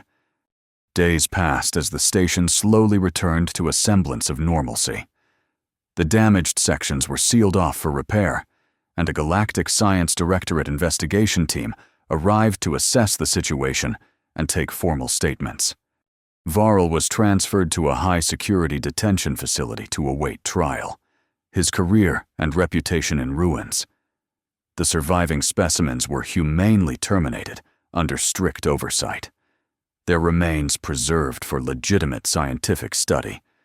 2 weeks after what station personnel had come to call the incident, Mara found herself in the observation dome, watching the alien sunset paint Zeta Prime's landscape in shades of crimson and gold. The beauty of the Deathworld was undeniable, even knowing the dangers that lurked within its seemingly peaceful vistas. Credit for your thoughts? She turned to find Jin approaching, his injuries mostly healed, though he still favored his left leg slightly. Just contemplating irony, Mara replied.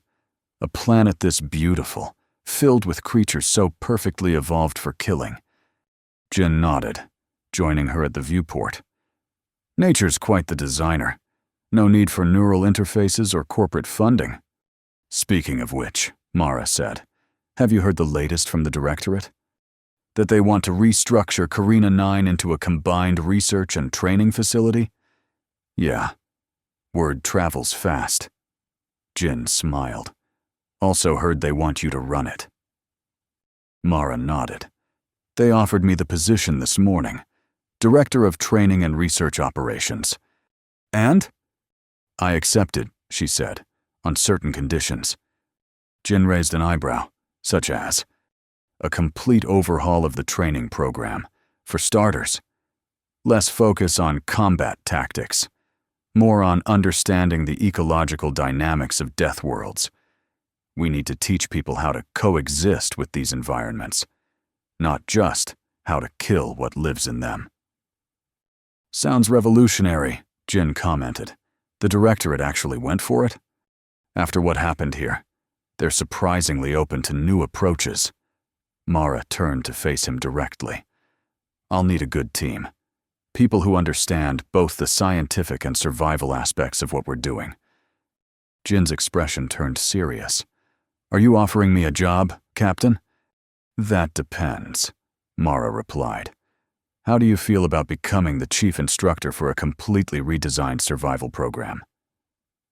A slow grin spread across Jin's face. Will I get to make terrible jokes about Deathworld monsters being too death to a captive audience of cadets? Within reason, Mara stipulated, unable to suppress her own smile. Then I accept, Jin said, extending his hand.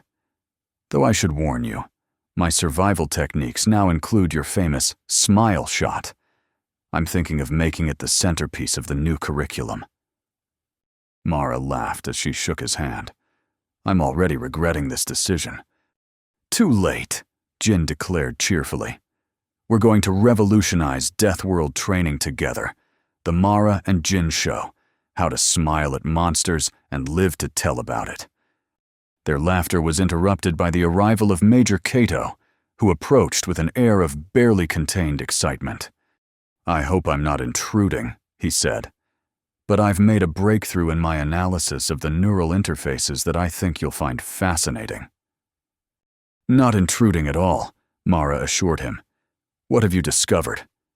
Cato activated a holographic display from his datapad, showing a complex molecular structure. The interface technology wasn't just controlling the creatures, it was communicating with them on a fundamental neurochemical level.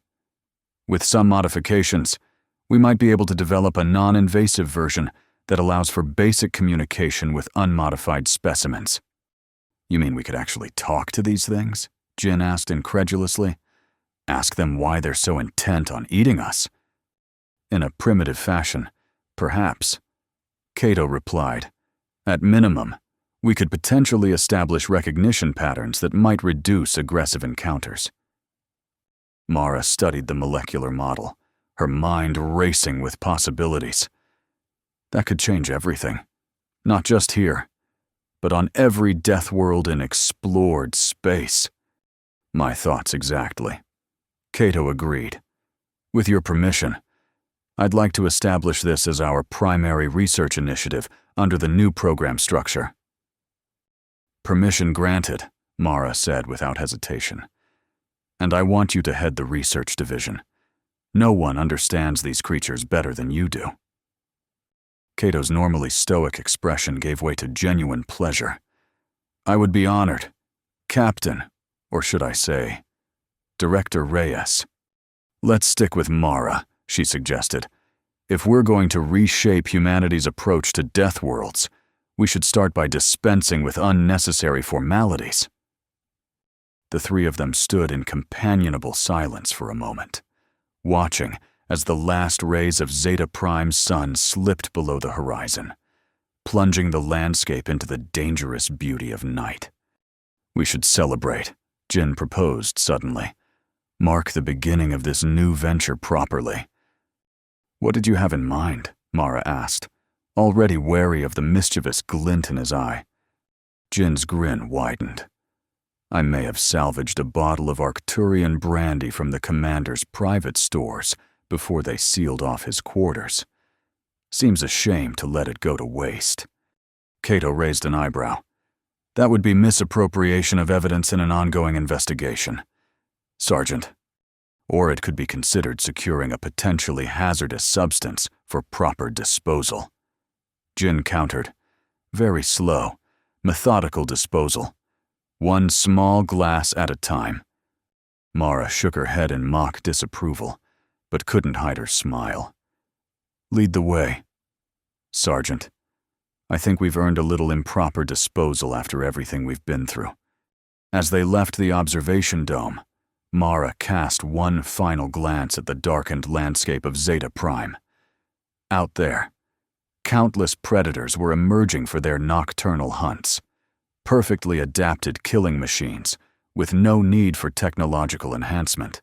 They were terrifying in their purity of purpose, worthy of both respect and caution. But they were no longer just monsters to be feared and destroyed. They were part of a complex ecosystem that humans needed to understand, not conquer, and perhaps, with the right approach, even the deadliest Deathworld could become a place where humanity could find not just survival, but wisdom. The following months transformed Carina 9 beyond recognition. Under Mara's direction, the facility evolved from a militaristic research station into a thriving center for integrated Deathworld studies. The surviving cadets from the incident formed the core of the first graduating class, their experiences having forged them into uniquely qualified specialists. The training program Jin developed became legendary for its unconventional but effective approach. Rather than focusing solely on combat techniques, cadets learned to understand predator psychology, to recognize behavioral patterns, and most importantly, to respect the creatures they encountered as essential parts of their environments rather than enemies to be eliminated. The key isn't superior firepower, Jin would tell each new class. It's superior understanding. Know why a death beast hunts the way it does, and you'll know how to avoid becoming its next meal without having to kill it. Cato's research made remarkable strides as well. The non-invasive neural interface he developed allowed for primitive but meaningful communication with several of Zeta Prime's predator species. The first successful exchange, a simple recognition signal that caused a juvenile death beast to retreat rather than attack, was celebrated throughout the scientific community as a breakthrough with implications for human-alien relations beyond just survival. 6 months after taking command, Mara stood in the newly constructed atrium, watching cadets practice recognition exercises with holographic predators. The facility hummed with purposeful activity, researchers and trainees working together to unlock the secrets of death world ecosystems in ways that benefited both humanity and the environments they sought to understand. "Quite a change from the old days," observed a familiar voice. Mara turned to find Zal approaching, his translucent skin now a confident blue that reflected his newfound assurance. After graduating at the top of his class, he had chosen to remain at Carina 9 as an instructor, his unique sonic abilities making him especially valuable in predator communication studies. "For the better, I hope," Mara replied. "Undoubtedly," Zal assured her. The new trainees actually look forward to field exercises now, instead of dreading them.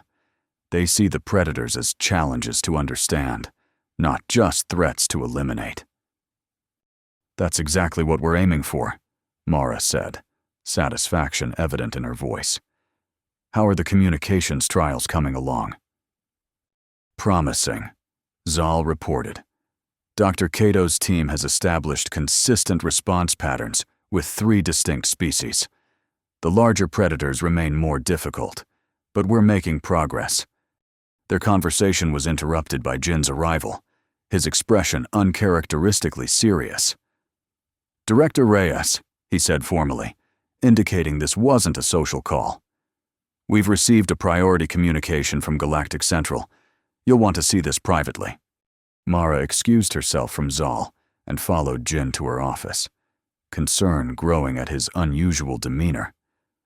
Once the door closed behind them, he handed her a data pad with a classified transmission displayed. "This came through the secure channel 10 minutes ago," he explained. "Directorate eyes only." Mara scanned the document, her expression hardening as she absorbed its contents. "Eldon Corporation cleared of all major charges," she read aloud, disbelief coloring her words. "Verrill taking full responsibility, claiming he acted without corporate authorization. How is this possible? We had evidence of direct corporate involvement." "Evidence has a way of disappearing when there's enough money involved," Jin said grimly. "The Directorate is painting this as the actions of a rogue officer, not corporate policy." Mara set the data pad down with controlled anger. "And the kicker, Verrill's sentence reduced to 5 years in a minimum security facility, with possibility of parole after 2, for causing the deaths of 27 people. "There's more," Jin said, gesturing for her to continue reading. Mara's eyes widened as she reached the final paragraph. "Eldon has been granted a limited research license for defensive applications of Deathworld predator biology, under Directorate supervision." She looked up at Jin in disbelief. "They're letting them continue the research." "Different approach, same goal," Jin confirmed. "They'll be more careful this time, more deniable if things go wrong. But the objective hasn't changed, weaponizing these creatures for military applications." Mara paced the office, mind racing through implications and options. "Where's the research being conducted?" "That's classified, even from us," Jin replied. "But I have contacts who suggest it's a remote facility in the Cygnus sector, well away from any official oversight, despite what the document claims." Mara stopped pacing, a decision crystallizing in her mind. "We can't let this stand, Jin, not after everything that happened here." "What can we do?" Jin asked. "We're scientists and trainers, not political operators. Eldon has connections throughout the government and military." "We have something more powerful," Mara replied, determination hardening her voice. "We have the truth, and now we have a platform to share it." She activated her comm unit. "Cato, are you available? I need to discuss something urgent with you and the senior staff." Within an hour, Mara had assembled the leadership team in the conference room. Jin, Cato, Zal, and several other key personnel who had proven their loyalty during the rebuilding of Carina 9. The situation is this, she began without preamble, outlining the Directorate's decision and its implications. Eldon Corporation has essentially been given permission to continue the very research that led to disaster here. Different methods, same goal, turning Deathworld predators into weapons. The reactions ranged from shock to outrage, but none expressed surprise. They had all seen firsthand what corporate interests were willing to do in pursuit of profit. "What do you propose?" Cato asked, ever the pragmatist. Mara took a deep breath. "We go public, not just with what happened here, but with everything we've learned since. Our successful communication initiatives, the non-lethal interaction protocols, all of it. We show the galaxy that there's a better way to approach Deathworld environments than weaponizing them." "The Directorate won't like that," Jin pointed out. "They've classified most of what happened here." "They've classified the details of Varel's experiments," Mara corrected. "Not our legitimate research since then. We're well within our rights to publish scientific findings." "It would certainly change the narrative," Cato mused, "if the public sees these creatures as potential communication partners rather than just threats or weapons. It would make Eldon's approach seem archaic and unnecessary." "Exactly," Mara agreed. "We use science to change the conversation, make weaponization seem not just unethical, but obsolete." "There will be consequences," Zal warned, "for all of us, but especially for you. Director, your career is less important than doing what's right." Mara finished for him. "I didn't take this position to advance my career. I took it to make a difference in how humanity approaches these environments." She looked around the room, meeting each person's gaze directly. "I won't order anyone to participate in this. Each of you needs to make your own decision based on your own circumstances and beliefs. But I intend to proceed, with or without official support." Jin was the first to respond, his customary grin returning. "Well, I've never been much for following rules anyway. Count me in. The scientific implications alone make this the right course of action." Cato added, "Knowledge should not be suppressed to serve corporate interests." One by one, the others voiced their support, until the entire room had committed to Mara's plan. The sense of purpose that filled the conference room reminded her of the moment when the cadets had burst into Laboratory 7, united in a common cause despite the dangers. "Then it's decided," Mara concluded. "We prepare our findings for immediate publication through every available scientific and public channel. Cato, you'll lead the research presentation. Jin, coordinate with our graduates who are now stationed elsewhere. We'll need their corroboration. Zal, your first-hand account of Predator communication will be especially powerful." As the meeting broke up, each person departing with clear assignments, Jin lingered behind. "You know Varel won't take this lying down," he said quietly. "Neither will Eldon. They have resources we can't match, and they play by different rules." "I'm counting on it," Mara replied. "Let them show their true colors in public. Every move they make against us will only reinforce our message." Jin studied her with newfound respect. "You've been planning for this possibility all along, haven't you? Building this place not just as a training center, but as a platform for changing how humanity approaches Deathworlds." Mara smiled, not the tactical smile she had used against the Alpha, but a genuine expression of conviction. "Let's just say I learned from experience that sometimes the best way to fight monsters isn't with bigger guns, but with better ideas." Jin laughed, and the occasional well-timed smile. "That too," Mara agreed. "That too." 3 weeks later, the Carina 9 research team released their comprehensive findings to the scientific community and general public, simultaneously. The report, titled Coexistence Protocols, a New Paradigm for Deathworld Interaction, detailed their breakthroughs in non-invasive communication, behavioral recognition, and ecological integration. The response was immediate and overwhelming. Scientific journals praised the methodological rigor and paradigm-shifting implications. Public interest surged, with educational networks producing special programs on the Carina 9 approach to Deathworld environments. Most significantly, military and colonial administrators began questioning the necessity and ethics of traditional lethal responses to predator encounters, citing the Carina 9 data as evidence that alternatives existed. Eldon Corporation's stock value dropped 15% in the first week after publication, as investors questioned the viability of weapons development programs that now seemed both ethically questionable and scientifically outdated.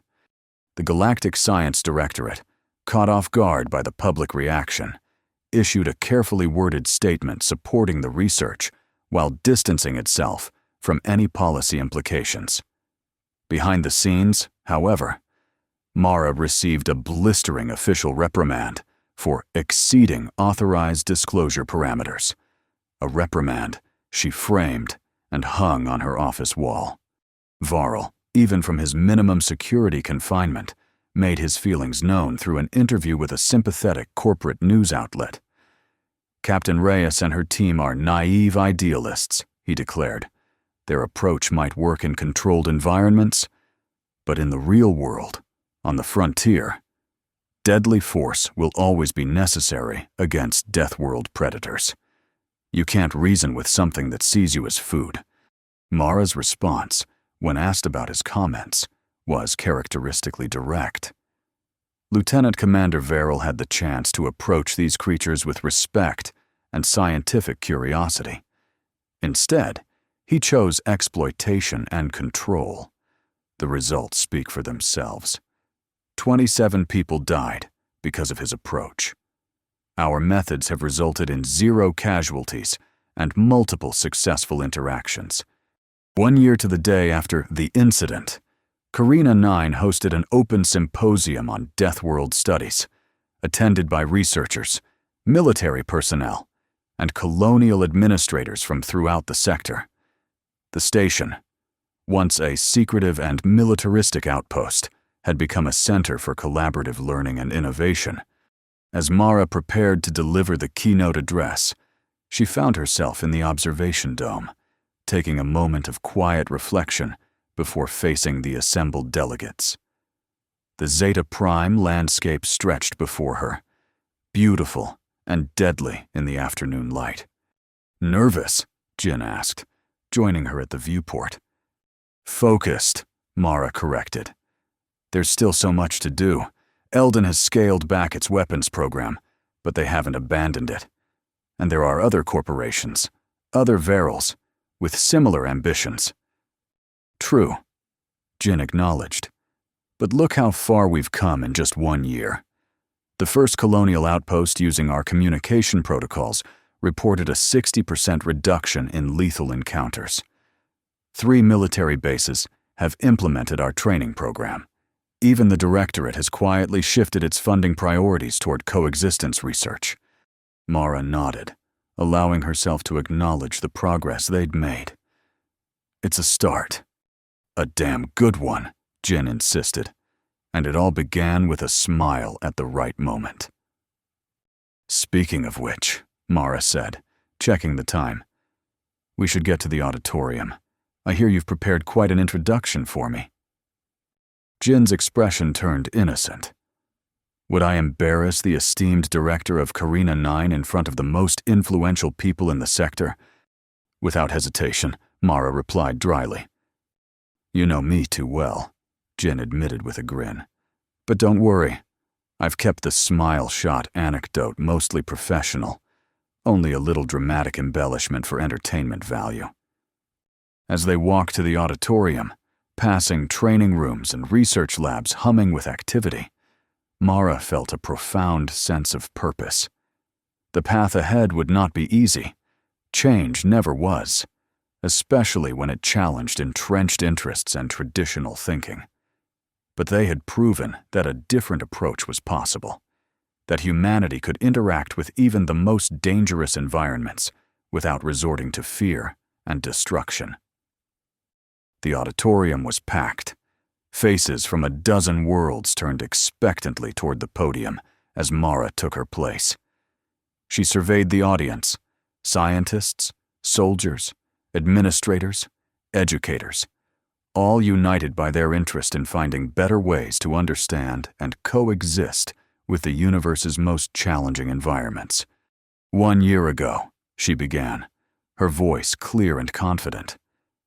I stood in a training room not far from here and told a group of cadets that everything on a Deathworld was trying to kill them until proven otherwise. It was the conventional wisdom, based on decades of experience and countless lost lives. She paused, letting the weight of those words settle. I was wrong, she continued. Not about the danger. Deathworlds earn their name for good reason. But about our approach to that danger. We've spent generations treating these environments as enemies to be conquered, their inhabitants as threats to be eliminated. And in doing so, we've missed opportunities for understanding that could transform our relationship with the most challenging worlds in our galaxy. As she spoke, a holographic display activated behind her, showing footage of recent field tests. A researcher using sonic patterns to direct a predator away from a settlement without violence. Cadets demonstrating recognition techniques that prevented aggressive encounters. A colonial outpost employing environmental modifications that created natural boundaries respected by native species. This isn't just idealism, Mara emphasized. It's practical, evidence-based methodology that saves lives, both human and indigenous. The data is clear. Coexistence protocols reduce casualties, preserve ecological balance, and enable sustainable human presence on even the most hostile worlds. From the back of the auditorium, Jin watched with undisguised pride as Mara captivated the audience. Beside him, Kato nodded in approval at the precise presentation of their research findings.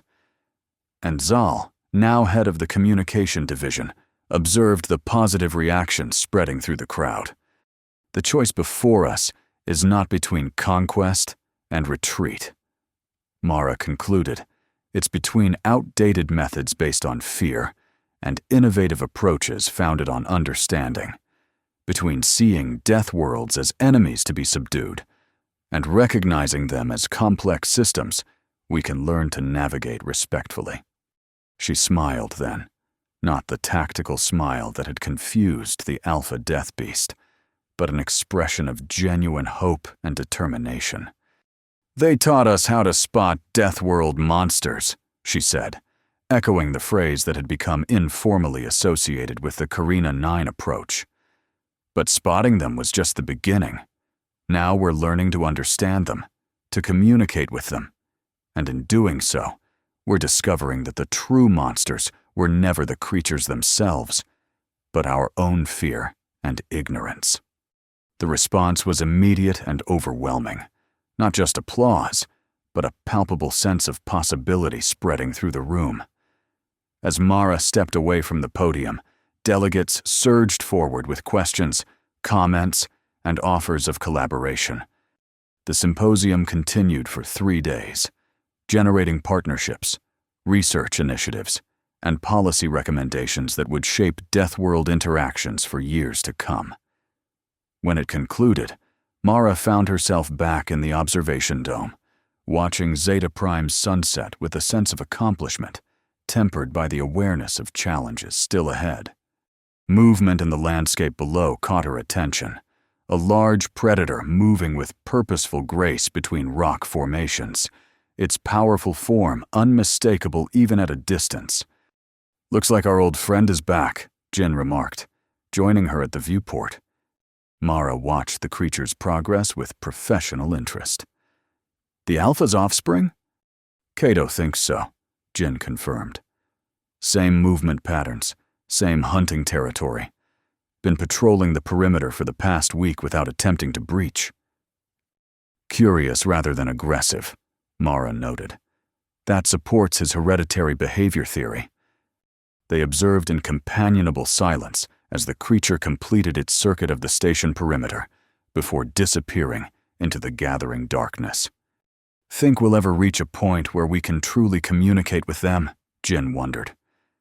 Not just basic signals, but real understanding? Mara considered the question seriously. I think we'll try, she said finally. And that's what matters. The attempt itself changes us, changes how we see them and ourselves. Jin nodded thoughtfully. From monsters to neighbors.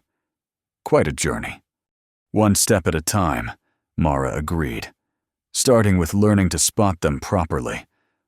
And occasionally smiling at them, Jin suggested with a grin. Mara laughed. Only in emergencies. I have a reputation to maintain. As night fell over Zeta Prime, the station's lights created a beacon of human presence in the dangerous darkness. Not a fortress of fear and hostility, but a center for understanding and coexistence. Whatever challenges lay ahead, whatever resistance they might face from those who preferred the old ways, Mara knew they had changed the conversation fundamentally and permanently.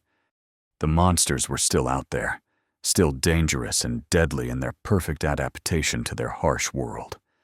But now, at least, humanity was learning to see them with new eyes, not just as threats to be eliminated, but as fellow travelers in the complex dance of survival, worthy of respect and understanding. And sometimes, in the most desperate moments, worthy of a smile.